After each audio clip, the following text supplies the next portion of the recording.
নমস্কার বন্ধুরা, আমাদের হেসেলের আরেকটি ভিডিওতে আপনাদের সকলকে স্বাগত জানাই। আজ আমি বানাবো আম ডাল। এখানে প্রথমেই আমি মুসুর ডালটা নুন আর হলুদ দিয়ে সিদ্ধ করার জন্য বসিয়ে দিয়েছি। আম ডালটা খেতেও হয় খুব সুস্বাদু আর শরীরের জন্য ভীষণ উপকার, বিশেষ করে গরমকালে। গরমকালটা ঠিক পড়ার আগে থেকেই আমাদের বাড়ির কিন্তু এই আম ডালের তৈরি শুরু হয়ে যায়। তৈরি হয়ও খুব তাড়াতাড়ি, জানেন।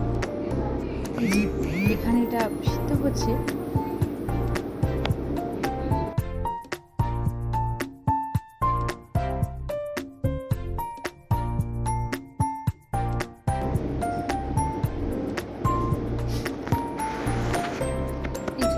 এখানে কিন্তু মুসুর ডাল একেবারে সিদ্ধ হয়ে গেছে। এবার মুসুর ডালের বাটিটা নামিয়ে দিয়ে আমি কড়াই বসিয়ে দেবো।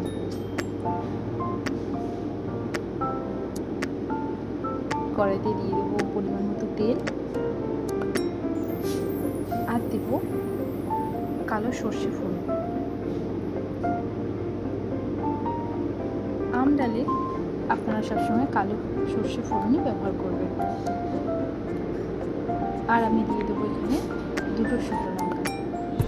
আমি আলাদা করে আর কাঁচা লঙ্কা দেবো না, ঝাল শুকনো লঙ্কা থেকেই হবে।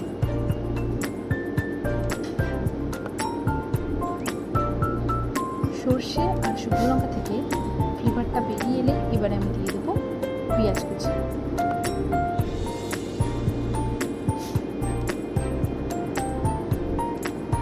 অনেকে আম ডালে পেঁয়াজ ব্যবহার করে না, তবে পেঁয়াজটা ব্যবহার করে দেখবেন, টেস্টটা কিন্তু খুব ভালো লাগে। এবারে আমি দিয়ে দিলাম কেটে রাখা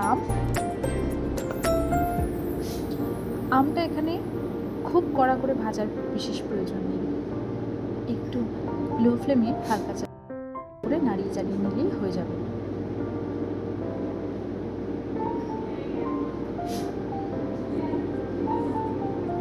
এখানে আমি দিলাম নুন আর দেবো সামান্য পরিমাণ হলুদ।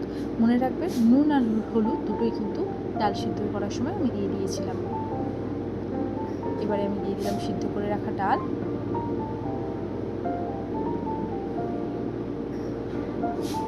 এখন আমি দিয়ে দিলাম পরিমাণ মতো চিনি।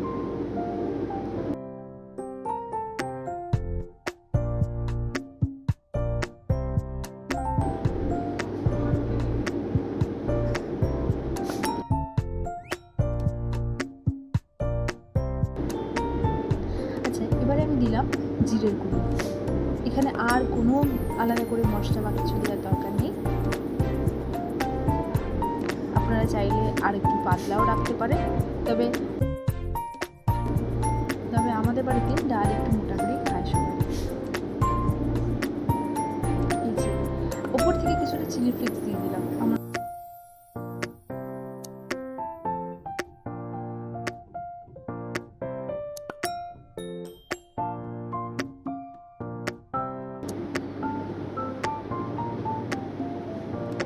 শুকনো লঙ্কাগুলোকে কড়াইতে রেখে খুন্তি দিয়ে আর একটু করে কেটে নিলাম। ডাল ফুটে উঠেছে, ফ্লেভারটা খুব সুন্দর বেরিয়েছে আর খেতেও দুর্দান্ত হয়েছে।